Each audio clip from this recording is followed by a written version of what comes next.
Spoiler manga One Piece chapter 1029 sudah rilis, dan berikut ini adalah gambaran singkat isi dari chapter tersebut. Melanjutkan adegan di ending manga One Piece chapter sebelumnya, Queen terlihat masih shock melihat tubuh abnormalnya Sanji.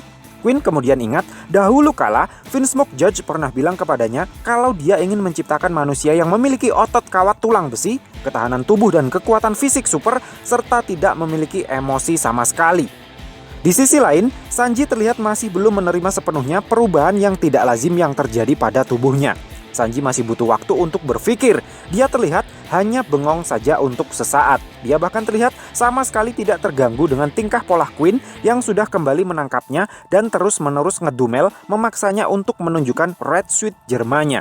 Nah, meninggalkan nasib Sanji dan Queen yang masih menggantung, adegan kemudian berpindah ke tempat Trafalgar di Waterloo dan Eustace Kid yang sedang bertarung mati-matian melawan Big Mom. Ada sesuatu yang aneh yang terjadi pada Eustace Kid. Meskipun tidak ada yang mengoplokinya, tetapi Kid merasakan sakit yang begitu kuat di kepalanya.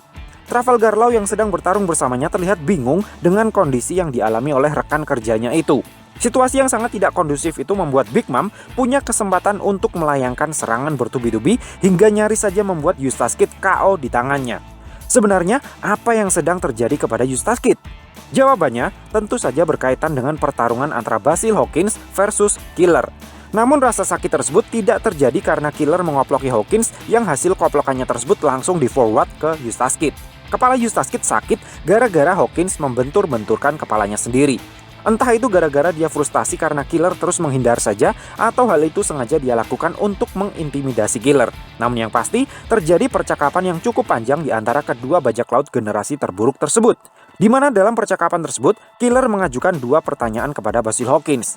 Pertanyaan pertama, Killer bertanya kepada Hawkins, bagaimana jika serangan yang kamu terima tidak punya media untuk menyalurkannya? Hawkins kemudian merespon dengan mengatakan, luka yang aku dapat pasti akan diteruskan ke tubuh Kid di bagian tubuh yang sama. Mendengar jawaban Hawkins, Killer langsung melibaskan celuritnya untuk memotong lengan kiri Hawkins. Lengan kiri Hawkins yang seharusnya putus terlihat masih menempel di tubuhnya. Satu boneka voodoo terlihat keluar dari tubuh Hawkins. Sambil masih merasa di atas angin, Hawkins bilang, "Kenapa kamu tetap memotong lengan kiriku? Padahal kamu tahu luka akibat seranganmu ini akan langsung diterima oleh..." Belum sempat menyelesaikan kalimatnya, Hawkins terlihat tersentak sejenak. Dia baru sadar kalau ada sesuatu yang tidak beres. Kid tidak punya lengan kiri. Terang Killer menjawab ketidakberesan tersebut. Killer kemudian bertanya lagi, jika boneka Kid sudah keluar dari tubuhmu, masih ada berapa nyawa cadangan lagi yang kamu punyai? Hawkins menjawab, selamat, itu adalah nyawa terakhirku. Hawkins kemudian mengambil satu kartu tarotnya lagi yang kali ini menunjukkan gambar menara. Di saat itulah, Killer melayangkan serangan pamungkasnya untuk mengakhiri perlawanan Basil Hawkins. Setelah memastikan kalau Hawkins sudah benar-benar KO, Killer kemudian bilang, berjuanglah kawan. Di akhir chapter, dijelaskan kalau kartu bergambar menara berarti kolapsnya Orde Lama, yang mana di waktu yang bersamaan juga berarti lahirnya Orde Baru. So, piye menurutmu cah?